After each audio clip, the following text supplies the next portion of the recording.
வணக்கம் எல்லாரும் எப்படி இருக்கீங்க? Welcome back to Shabdina's kitchen. இன்னைக்கு நம்ம கிச்சனில் பார்க்க போகிற ரெசிபி என்னன்னா, நான் ரீசெண்டாக ட்ராவல் பண்ணியிருந்தேன்ல காரைக்குடி. இந்த காரைக்குடியில் பண்ணுற எண்ணெய் கத்திரிக்காய் எப்படி பண்ணுறது சொல்லி நம்ம சேனலில் போட்டிருக்கோம். இன்றைக்கி எண்ணெய் கத்திரிக்காய் தொக்கு எப்படி பண்ணுறது பார்க்க போகிறோம். இந்த தொக்குக்கும் எண்ணெய் கத்திரிக்காய் குழம்புக்கும் வித்தியாசம் இருக்குது. இந்த தொக்கு எப்படி பண்ணுறது சொல்லி ஸ்டெப் பை ஸ்டெப் பார்க்கலாம். அது பர்டிகுலராக இந்த எண்ணெய் கத்திரிக்காய் தொக்கு. இந்த ரெசிபி பார்த்தீங்கன்னா இட்லி, தோசை, சப்பாத்தி, பூரி, அதுக்கப்புறம் ரைஸோட இந்த மாதிரி பல வகையான காம்போவில் சாப்பிட்றதுக்கு ரொம்ப அருமையாக இருக்கும். அது மட்டும் இல்லை, நீங்கள் வீட்டில் வெரைட்டி ரைஸு, தேங்காய் சாதம், தேங்காய் பால் சாதம்லாம் பண்ணிங்கன்னா அந்த டைமில் தொட்டு சாப்பிட்றதுக்கு பிரமாதமாக இருக்கும். கண்டிப்பாக மிஸ் பண்ணாமல் நான் சொன்ன மெத்தடில் ட்ரை பண்ணி பாருங்கள்.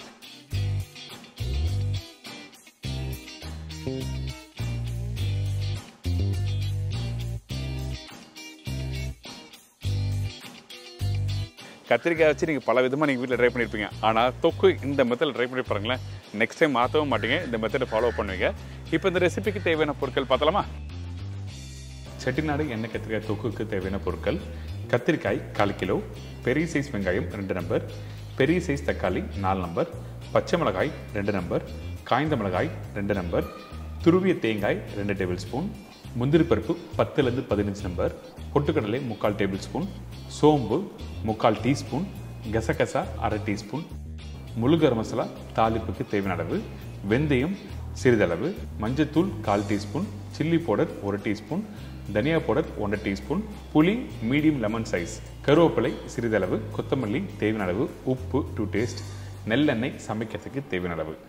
ஃபஸ்ட்டு நம்ம என்ன பண்ண போகிறோம்னா, எண்ணெய் கத்திரிக்காக இந்த மாதிரி கட் பண்ணி வாஷ் பண்ணி எடுத்து வச்சுருக்கேன். கட் பண்ணுற பக்கம் என்ன கேட்டால் 1/4, இதுவே பெரிய கத்திரிக்காய் வந்ததுன்னா 1/6 கட் பண்ணிக்கலாம். முக்கியமாக கத்திரிக்காய் கட் பண்ணி முடிச்ச பிறகு, அதுவும் பர்டிகுலராக இந்த மாதிரி கத்திரிக்காயில் நிறைய பூச்சிலாம் இருக்கும், அதாவது புழு இருக்குன்னு சொல்லுவாங்க பார்த்தீங்களா.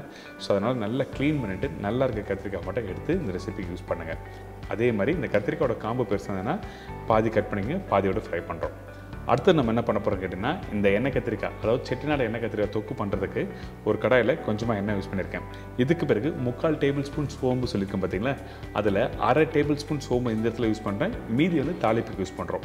இதுக்கு பிறகு முந்திரி பருப்பு, கசகசா 1/2 டீஸ்பூன் சொல்லியிருக்கேன், அதிகமான கசகசா வேண்டாம், சரிங்களா. இதுக்கப்புறம் பொட்டுக்கடலை போட்டிருக்கோம். இந்த பொட்டுக்கடலை எதுக்காக யூஸ் பண்ணோம்னா, ஒரு ஸ்மூத்தான ஒரு டெக்ஸ்சர் கொடுக்கும், அதுக்காக நம்ம என்ன பண்ணுறோம், பொட்டுக்கடலை யூஸ் பண்ணுறோம். அதே மாதிரி தேங்காவை பொடிசாக கட் பண்ணிட்டு மிக்சியில் கொஞ்சம் குறை அரைச்சி இதில் யூஸ் பண்ணுங்கள். இதோட கொஞ்சம் பச்சை கருவேப்பிலை, பச்சை மிளகாய், காஞ்ச மிளகாய் இதெல்லாம் போட்டு வறுக்க ஆரம்பிக்கிறோம். வறுக்கிற பக்கம் என்ன கேட்டிங்கன்னா 2 நிமிஷம் தான். ரொம்ப நேரம் வதக்கினா என்ன பண்ணால் தேங்காய் கலர் மாற ஆரம்பிச்சிடும், அதுக்கப்புறம் அந்த டேஸ்ட்டும் மாற ஆரம்பிச்சிடும். அதனால் அந்த தேங்காயில் இருக்க அந்த ஈரத்தன்மை போகிற அளவுக்கு நல்லா வதக்கி எடுத்துருங்க.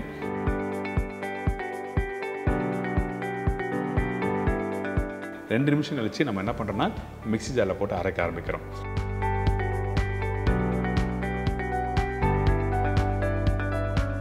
இதில் தேவையான தண்ணி ஊற்றி அரைக்கிறோம். அரைக்கிற பக்கம் என்ன கேட்டிங்கன்னா, நல்லா ஃபைன் பேஸ்ட்டாக அரைச்சி எடுத்துருங்க. குறைன்னு இருந்தால் கண்டிப்பாக நல்லா இருக்காது, அதனால் நல்லா ஃபைன் பேஸ்ட்டாக அரைச்சி எடுத்துடுறோம்.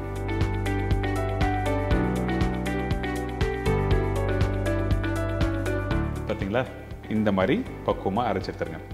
எதுக்காக அரைக்கிற பக்கம்லாம் தெளிவாக சொல்கிறேன்னு கேட்டிங்கன்னா, சில பேர் கொஞ்சம் குறைன்னு அரைச்சி போட்டால் நல்லாயிருக்குன்னு சொல்லுவாங்க. ஆனால் கண்டிப்பாக இந்த மாதிரி ரெசிபிக்கு தொக்குக்கு நல்லா இருக்காது. அதுக்காக தான் இந்த மாதிரி கொஞ்சம் ஃபைன் பேஸ்ட்டாக அரைக்கணும்னு சொல்ல வரேன்.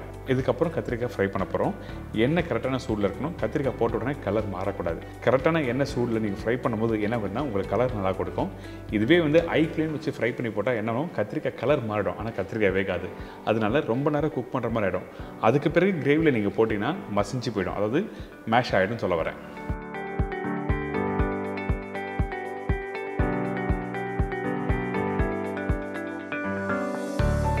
ஸோ இப்போ கத்திரிக்காயும் ஃப்ரை பண்ணி எடுத்து வச்சாச்சு. நீங்கள் வீட்டில் எப்பவுமே ரெசிபி பண்ணும்போது இந்த மாதிரி ஸ்டெப் பை ஸ்டெப்பாக எல்லாத்தையும் 1 by 1 ரெடி பண்ணிவிட்டு அதுக்கப்புறம் நீங்கள் ரெசிபி ஃபோக்கஸ் பண்ணிங்கன்னா கண்டிப்பாக நல்லாயிருக்கும்.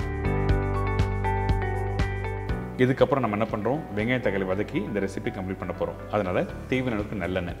இந்த ரெசிபிக்கு பர்டிகுலராக நல்லெண்ணெய் மட்டும்தான் யூஸ் பண்ணணும், கடலெண்ணெய், ரீஃபண்ட் ஆயில்லாம் வேண்டாம், சரிங்களா. இதுக்கப்புறம் சோம்பு போட்டிருக்கேன், கொஞ்சோண்டு வெந்தயம். வெந்தயம் அதிகமாக போனோம்னா வெந்தயம் கொஞ்சம் கருகுனாலும் நல்லா இருக்காது, அந்த கசப்பு தன்மை வந்துடும். இதுக்கப்புறம் பட்டை, லவங்கம், ஏலக்காய், பிரிஞ்சி எல்லாம் தாளிப்பாக போட்டிருக்கோம். இதோட பொடிசாக கட் பண்ணி வச்சுருக்க வெங்காயம், பெரிய வெங்காயம் பொடிசாக கட் பண்ணி போட்டிருக்கேன். இந்த வெங்காயம் இந்த தாளிப்போட வதக்க ஆரம்பிங்க. இந்த வெங்காயம் கொஞ்சம் லைட்டாக வதங்குற டைமில் நம்ம என்ன பண்ணுறோன்னா, பச்சை கருவேப்பிலை போட்டுடுறோம்.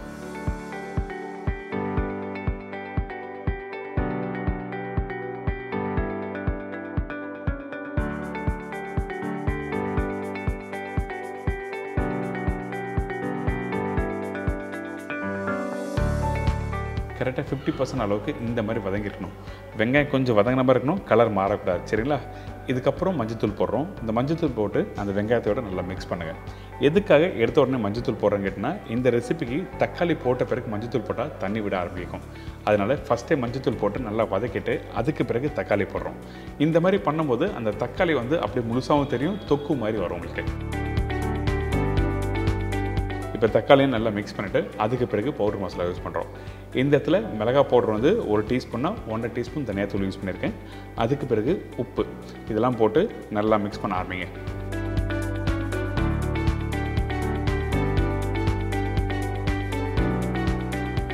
இந்த மாதிரி மிக்ஸ் பண்ணும்போது உங்களோட அடுப்போட ஃப்ளேம் வந்து மீடியம் ஃப்ளேம் வச்சு நீங்கள் குக் பண்ணணும். என்கிட்ட நான் மசாலா போட்டு போய் தீஞ்சு போனால் கண்டிப்பாக நல்லா இருக்காது. அதனால தான் மீடியமான ஃப்ளேமில் வச்சு நீங்கள் நல்லா வதக்கிட்டு அதுக்கு பிறகு தேவையான தண்ணி ஊற்றி நல்லா கொதிக்க விடுறோம்.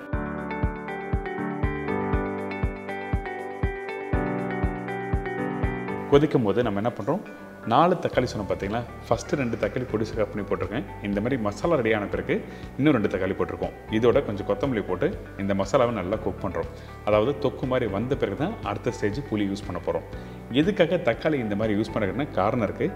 நீங்கள் ரெசிபி கம்ப்ளீட் ஆன பிறகு அந்த தக்காளி அந்த மசாலாவோட தொட்டு சாப்பிடும்போது சூப்பராக இருக்கும். அதாவது பெரிய பீஸ் மசாலாவோட சாப்பிடும்போது நல்லாயிருக்கும் சொல்ல வரேன். இப்போ புளி தண்ணியை ஊற்றிருக்கேன். இந்த புளி தண்ணி ஊற்றின பிறகு நல்லா கொதிக்கணும், நல்லா மசாலா வெந்திருக்கணும். இந்த புளியோட பச்சை வாசனை எதுனா கண்டிப்பாக நல்லா இருக்காது. ஏன்னா இதுக்கப்புறம் நம்ம அரைச்சி வச்சிருக்க பேஸ்ட்டு போட போகிறோம். அதனால் புளியோட அந்த பச்சை வாசனை இருக்கக்கூடாது. அரைச்சி வச்சிருக்க பேஸ்ட்டு தேவையான அளவுக்கு யூஸ் பண்ணியிருக்கேன். நீங்கள் புளி எந்த அளவுக்கு யூஸ் பண்ணுறீங்களோ அதுக்கேற்ற மாதிரி இந்த அரைச்சி வச்சிருக்க பேஸ்ட்டை யூஸ் பண்ணணும். அதாவது என்ன சொல்ல வரேன்னா, நீங்கள் சாப்பிடும் புளிப்போட தன்மை ஒரு கல் கூட இருக்கணும். அதுக்கப்புறம் தான் மசாலாவோட டேஸ்ட்டு தெரியணும். அதுக்கேற்ற மாதிரி இந்த அரைச்சி வச்சிருக்க அந்த மசாலா போட்டு நல்லா குக் பண்ண ஆரம்பிங்க. தேவையான அளவுக்கு கொஞ்சம் தண்ணி ஊற்றி ஒரு 5லேருந்து ஒரு 10 நிமிஷம் நல்லா குக் பண்ணுறோம். குக் பண்ணும்போது எண்ணெய் மேலே தள்ளும். அதுக்கு பிறகு தான் நமக்கு ஃப்ரை பண்ணி வச்சுருக்க கத்திரிக்காய் போட ஆரம்பிக்கிறோம். அதாவது பேசிக்காக இந்த மசாலா, இந்த புளி, வெங்காயம், தக்காளி எல்லாம் ஒன்றோட ஒன்று நல்லா சேர்ந்த பிறகு தான் கத்திரிக்காய் போடணும்னு சொல்கிறேன். பார்த்தீங்களா? இப்போ இந்த மசாலா ரெடி ஆகிடுச்சு. ஃப்ரை பண்ணி வச்சுருக்கேன் அந்த கத்திரிக்காய் இதோட நல்லெண்ணெய் தாராளமாக ஒரு 3 டேபிள் ஸ்பூன் நல்லெண்ணெய் ஊற்றி அதுக்கப்புறம் கொத்தமல்லி போட்டு நல்லா மிக்ஸ் பண்ணி ஒரு 2 நிமிஷம் குக் பண்ணால் மட்டுமே போதும். ரொம்ப நேரம் இதுக்கப்புறம் குக் பண்ணக்கூடாது. அதுக்கப்புறம் நீங்கள் எடுத்து சர்வ் பண்ணி பாருங்களேன், ரொம்ப சூப்பராக இருக்கும் இந்த எண்ணெய் கத்திரிக்காய். அது மட்டும் இல்லை, அடுப்பு ஆஃப் பண்ணிட்டு அந்த கத்திரிக்காவை அப்படியே ஒரு 5 நிமிஷம் விடுங்க. மேலே எண்ணெய் தள்ளும். இந்த மாதிரி வந்துச்சுன்னா உங்களுக்கு அருமையான ஒரு கத்திரிக்காய் ரெடின்னு அர்த்தம். அதே டைமில் மறுநாளும் வச்சு சாப்பிட்லாம்.